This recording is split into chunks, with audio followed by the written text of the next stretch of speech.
Tollywood star hero power star Pawan Kalyan గారి cine కెరీర్లోనే మొదటిసారిగా pan-India స్థాయిలో వస్తున్న సినిమా పేరు హరిహర వీరమల్లు. 2020 సంవత్సరంలో ఈ సినిమా షూటింగ్ స్టార్ట్ అయింది. పవన్ కళ్యాణ్ గారు గత కొన్ని సంవత్సరాలుగా ఆంధ్రప్రదేశ్ రాష్ట్ర రాజకీయాల్లో కీలకంగా వ్యవహరిస్తుండడంతో ఈ సినిమా షూటింగ్లకు దూరంగా ఉంటున్నారు పవన్ కళ్యాణ్ గారు. దీంతో పవన్ కళ్యాణ్ గారి అభిమానులు ఫుల్ నిరాశలో ఉన్నారు. తమ అభిమాన నటుడు సినిమా ఎప్పుడు థియేటర్లకు వస్తుంది చూద్దామని ఎదురు చూస్తున్నట్లు విషయం మనకందరికీ తెలిసిందే. మరోవైపు ఇటీవలే తాను కమిట్ అయిన సినిమాల్ని కంప్లీట్ చేసే విధంగా ప్లాన్ వేశారు పవన్ కళ్యాణ్ గారు. అందులో భాగంగా హరిహర వీరమల్లు షూటింగ్ని ఇటీవలే కంప్లీట్ చేయగా ఈ సినిమాని జూన్ 12న రిలీజ్ చేస్తామని అధికారంగా ప్రకటించిన విషయం మనకందరికీ తెలిసిందే. ఇటీవలే 3వ సాంగ్ రిలీజ్ చేయగా ఆద్యంతం ఆకట్టుకుంది ఆ సాంగ్.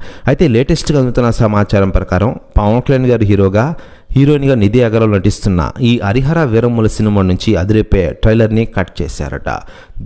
విడుదలకు సిద్ధంగా ఉన్నట్టు తెలుస్తోంది. ఇప్పటికే దుబాయ్లో ఈ ట్రైలర్ రిలీజ్ చేయాలని చూస్తున్న విషయం తెలిసిందే. అయితే తాజాగా దుబాయ్లో పవన్ కళ్యాణ్ గారి అభిమానులు దుబాయ్ వీధులను ఒక్కసారిగా హోరెత్తేస్తున్నారట. ప్రతి న్యూస్ కూడా తెగ వైరల్ అవుతోంది టోటల్ తెలుగు ఇండస్ట్రీలో. మరోవైపు పవన్ కళ్యాణ్ గారి విషయానికి వస్తే ప్రస్తుతం ఆంధ్రప్రదేశ్ రాష్ట్ర ఉప ముఖ్యమంత్రి హోదాలో ప్రజలకు మెరుగైన సేవలు అందిస్తున్న విషయం మనకందరికీ తెలిసిందే.